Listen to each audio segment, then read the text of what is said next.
Racism, inequality, privilege. Where do we find the color of justice?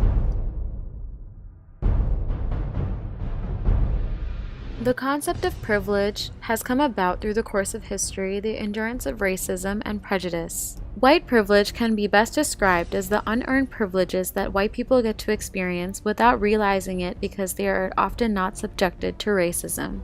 A majority of Americans say racism remains a major problem in American society and politics, according to the latest NBC News SurveyMonkey poll.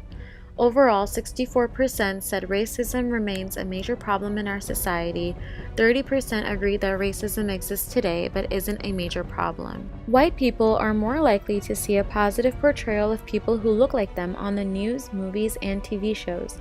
They are more likely to be treated as individuals instead of representatives of a stereotype, like the way Muslim people are labeled as terrorists and African American people are labeled as criminals.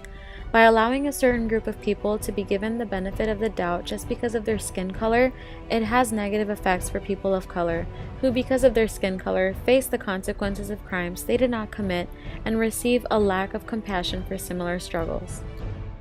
According to an article in the Los Angeles Times, a recent example of this occurred in October of 2017, when a white, blue-eyed teenager named Cameron Terrell from a wealthy Los Angeles suburb was arrested on suspicion of murder in an alleged gang. And a week later, he had posted a $5 million bail.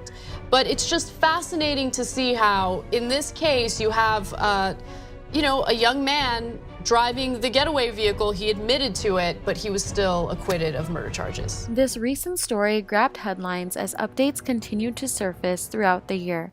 It recalls that he, Cameron Terrell, was in the spotlight again in July after a jury found Terrell, the driver in the shooting, not guilty of murder and 2 counts of attempted murder in the death of a 21-year-old Justin Holmes. Unfortunately, this white, blue-eyed teenager got to walk out of the courtroom with the victim's family hanging their heads, mourning their loss. It is a reflection of our society, but it's kind of evident and clear here that people aren't necessarily being treated the same. And of course, it's also a matter of the fact that when you have this young man, Terrell, whose family is very affluent, that they could afford good counsel.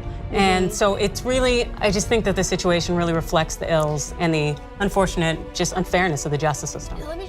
In an article called White Privilege: Unpacking the Invisible Knapsack by Peggy McIntosh, she describes white privilege as an invisible weightless knapsack of special provisions, maps, passports, codebooks, visas, clothes, tools, and blank checks. Is it possible that Cameron Terrell was able to walk away without sufficient investigation because of his family's wealth and skin color? From a social justice standpoint, it's quite unfortunate that even in the 21st century we cannot treat a criminal for what he or she is. Whether black, white, brown, or any color of the rainbow, a criminal is a criminal. Not just for the sake of the judicial system, but even in our everyday lives.